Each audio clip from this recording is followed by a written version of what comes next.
Hello, BookTube. I've got a little mail for you today. Sorry for no videos yesterday. It was raining all day. It looks like a couple more rounds of this, and it looks like Boston's drought will be over, which would be great. But it was a steady, dark, cold rain all day, and the rain droplets were hitting the Wi-Fi particles out of the air. I could hear them slushing on the driveway like sand. So the Wi-Fi wasn't able to reach wherever Wi-Fi goes in order to upload a video. And once again, I say to anybody new watching this channel who says that's not how it works, if that's not how it works, then tell me why Wi-Fi doesn't work in the rain.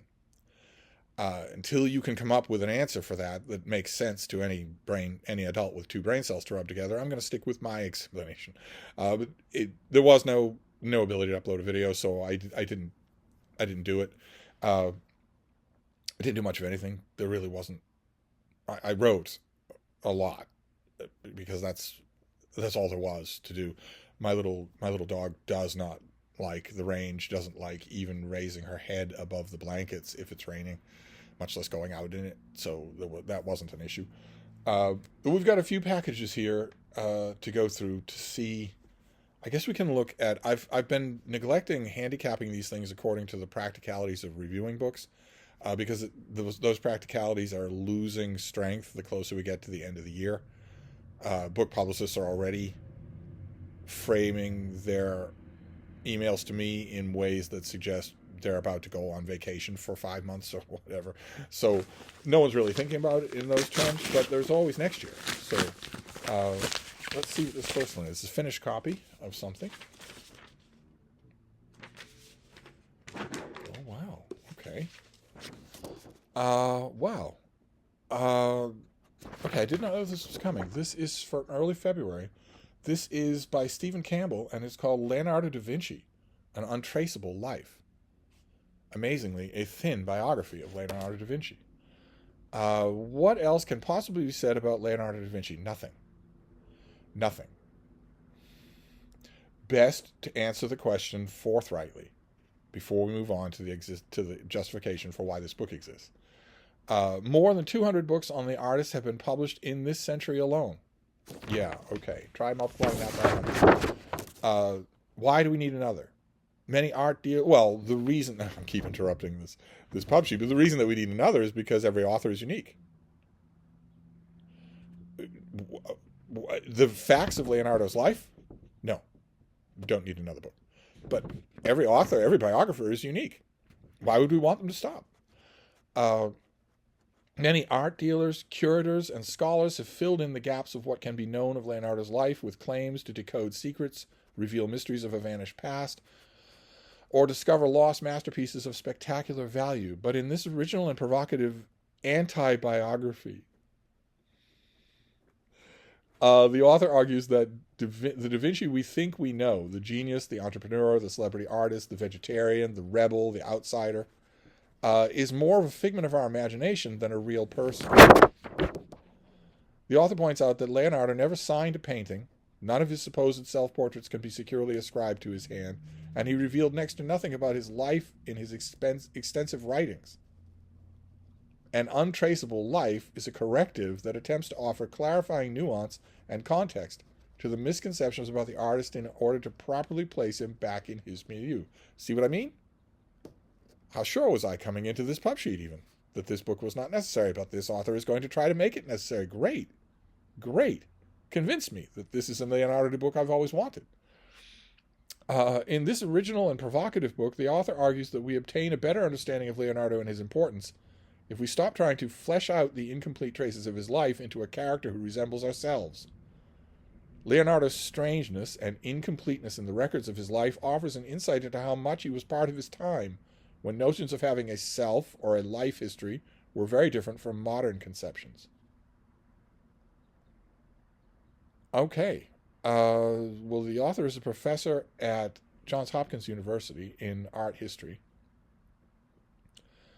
He's written a couple of other books on the Italian Renaissance. So this comes out in early February. This is a hardcover that will be almost $40, $37. Okay, great. A new biography of Leonardo da Vinci. Some heavyweight books coming out in the new year. Some heavyweight histories, a couple of heavyweight biographies, including, quite literally, a couple of them are 1,000 pages or more. The most famous, the biography that will be reviewed the most widely, that will be the best known in 2025, is 1,200 pages long. 1,200 pages long, and it's being marketed for a general public, and it will reach that general public. It's Ron Chernow, for Pete's sake. Everybody who reads biography, even people who don't read biography, will read the latest Ron Chernow, and his new book is 1,200 pages long. The idea of a skinny biography of such a famous character, Leonardo da Vinci's last biography was Walter Isaacson, right? At, what was that, 800 pages, something like that? Anyway, let's move on here. This next one. Okay, this is a finished copy of something that we've already seen. Only now it's got tons and tons of blurbs. Good Lord. Okay, this comes out in mid-January, so I wonder if all these will be 2025 books. This is by Agnes Callard, and it is Open Socrates, The Case for a Philosophical Life. So this is all about, you've likely come across the ancient Greek philosopher Socrates' bold declaration that the unexamined life is not worth living. The claim is splashed across t-shirts and calendars, parroted by pop psychologists and armchair philosophers on social media, but who among us really knows what an examined life entails? I do. How did Socrates actually live it? This is the author's trade debut. How interesting. It's going to be a $35 hardcover in the middle of January. The author, who is an acclaimed philosopher, sets out to show us reintroducing Socratic ethics as a singular and pivotal system that can help anyone live a better life. As she scrutinizes scenes from Plato's dialogue, she illuminates what Socratic inquiry actually demands, and how embracing it can make us freer and more equal, more romantic, and more courageous. For anyone in search of meaning, God help us. For anyone in search of meaning, I've got a bridge in Brooklyn to sell you. This book delivers tools to help inquire, to ask in the first place, how to have impactful relationships and engage in a life worth living. Just as she has done in the provocative essays that render her an indispensable public thinker, the author draws on her life to make the case for the essential value of practicing philosophy and identifying as a Socratic. Okay, all right, well, I have the advanced copy of this. I think it's safe to say I'm going to disagree with this book, but we shall see. So we're doing well here. I might not like the premise of the book, but these are two Steve books to start off with. So let's just move on to the next one here. Paperback, so it might be. I think these will all be 2025. What are the chances that I'll get anything? Yeah, this is. Oh, good. Oh, good. Okay. Yeah, this is 2025. This is Twist, and the new novel by Colum McCann. Which I don't have a sheet for this, but this comes out at the end of March and will be a $28 hardcover. Let's just read from the book here. Anthony Fennell, an Irish journalist and playwright, is assigned to cover the story of the underwater cables that carry the world's information.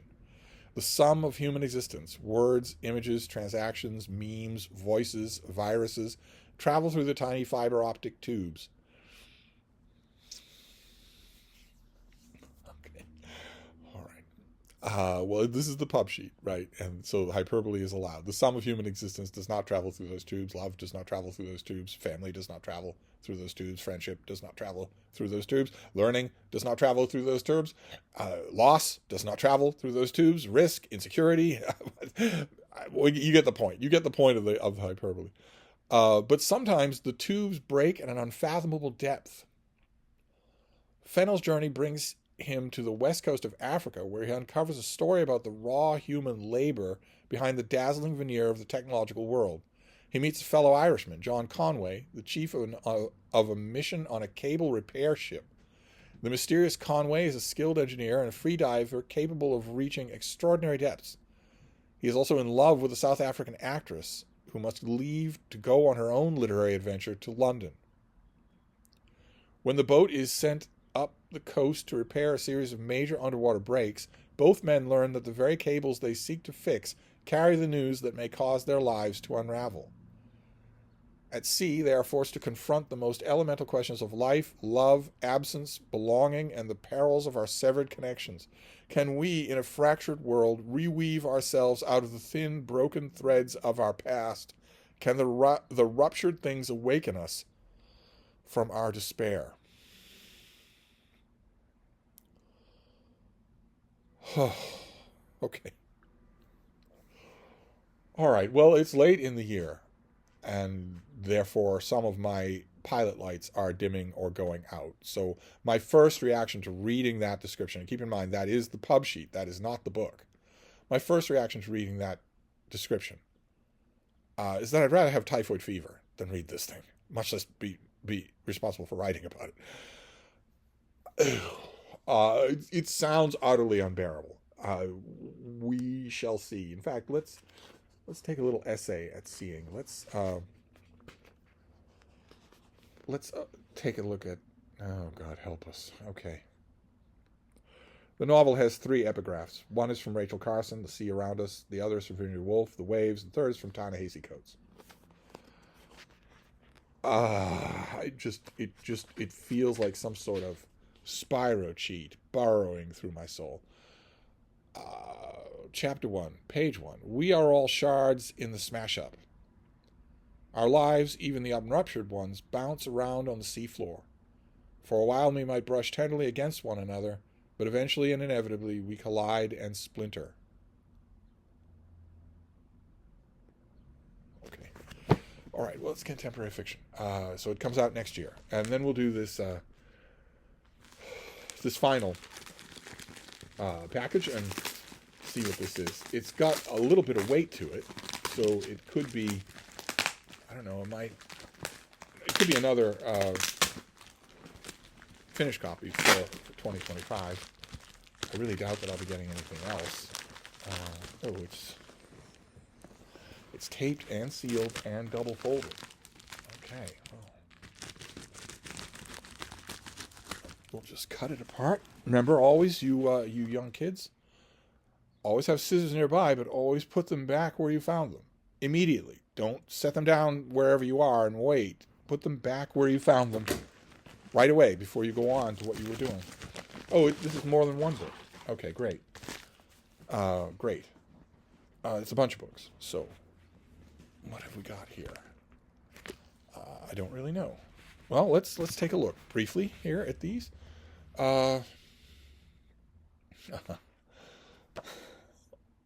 Okay. This is by David Bellows and Barbara Held, and it is called Gus, A Bird's Life in His Own Words. There's a parakeet. A heartwarming, funny love story about how a psychologist who initially rejected the 1.4-ounce pet parakeet his wife insisted on adopting ultimately wanted Gus to live beyond his all-too-brief 5 years.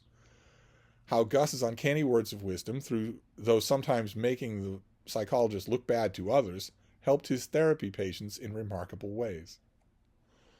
Okay, so a bird memoir. I had a parakeet once upon a time. Long time ago, I had a parakeet. And he was, I assume it was a he. He was pretty affectionate. We ended up liking each other. I don't know how fulfilling his life was. This was 50, 60 years ago. So it was in a time when no one thought that your parakeet should have free reign of the house. They were kept in a cage. And I don't know how fulfilling that would be. Probably not much. But a lot of you are probably a lot more devoted to your parakeets than I am. So this book is, I don't know idea. I don't have any pub sheets on any of these. Goodness gracious. Okay, this next one is by J.B. Anderson. And it does not have a title. The title is actually a description of the book. Wish authors would get over that. My services for titling your book are free and available 24 hours a day. Central bank digital currency, artificial intelligence, BRICS, and 12 other existential threats to your life and liberty. Pretty stark cover there. Humanity is in grave and present danger of extinction.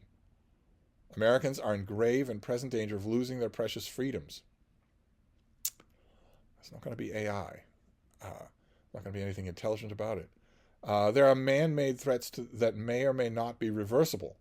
There are natural universal threats that are irreversible. This book explores a range of existential threats.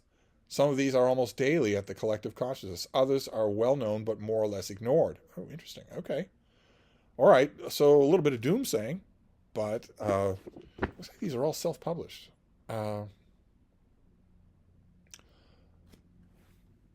What is this thing? It's tiny. Oh, how interesting. Okay, this next one's by Kathleen Murray, and it also has a description for a title. Again, my book titling services are available free 24 hours a day. You should not have a description of your book as the title of your book. But this is called Experiences Working with Adult Learners. And it is a tiny little thing, but it's extremely interactive. It gives you all sorts of practices for adult learners, which is a very vital subject. It's a vital subject that doesn't get a lot of attention. Adult learning, budget appropriations for most cities and towns is virtually non-existent. But every indication that has been made, every poll, every analysis of, let's say, the American population in the last 20 years has said that the percentage of the population that is functionally illiterate is increasing. So adult teaching, having adult students of any kind, not just literacy, but anything, any subject, is vital, absolutely vital. Boy, I bet I'm going to wish that this were longer. And then we have this last one here. By Julia Antoinette Rosenstein. This is called The Last Bohemian, The Life and Times of Jonathan David Batchelor, Part 1. These are indie. I wonder if these are for a trade journal. They probably are. I probably shouldn't be showing you these. But I'm not critiquing them. I'm just showing them. Maybe you'll be interested in them. Maybe you'll want to buy one. If they are for trade journals, if they are, they're all indie published. But if they are for trade journals, then probably the authors of these would want your business. If you want a copy of this thing, that would probably be, based on what you've heard on this in this video, would probably be very much appreciated by the author. But let's see what this. Now, see, a lot of these indies, they look indie. Don't use that kind of artwork. Have your cover designed professionally. Have it laid out professionally. This should not be wider than this. This color scheme is wrong. The letters fade into the painting. Your name is virtually not readable. Never put Part 1 on a book. Never do that. You're killing your sales to do that. And also here in the back, you've got the same thing. This is just misaligned. That's all. This should be in the middle.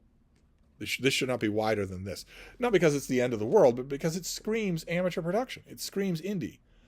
And considering how many books are published indie now and how many people make a living from it, we should not be shooting ourselves in the foot by continuing to do this sort of thing.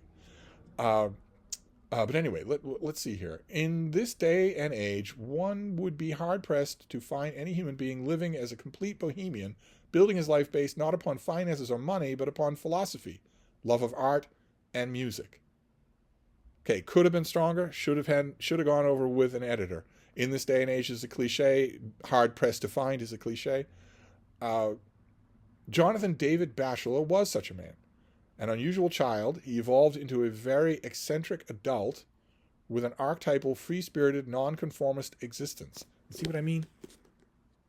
Instead of rewriting this text or reformatting it, you've got these spaces between these words in order to get nonconformists to fit on this line. Also, he didn't evolve, he grew. Part 1 of his story revolves around his upbringing and closeness with his musical father. Sadly, Jonathan's mother succumbed to mental illness when Jonathan was but a wee lad. Because she had to be institutionalized, the boy was without a mother for his younger years. Father and son were a family unit unto themselves and struggled through the Great Depression. Jonathan was a self-taught painter, although he did seek instruction from 2 Southern California artists who set his imaginative heart flaming. As a young adult, he explored Carmel's art colony and eventually landed at UC Berkeley with a WPA job. Well, that does sound interesting. Well, I hope there's a lot on Carmel's art colony, especially all those 80 years ago. What a story there is to tell there. The WPA work gave to Jonathan stability and also brought him together with his first wife. Okay. All right. Well, this has pictures and everything.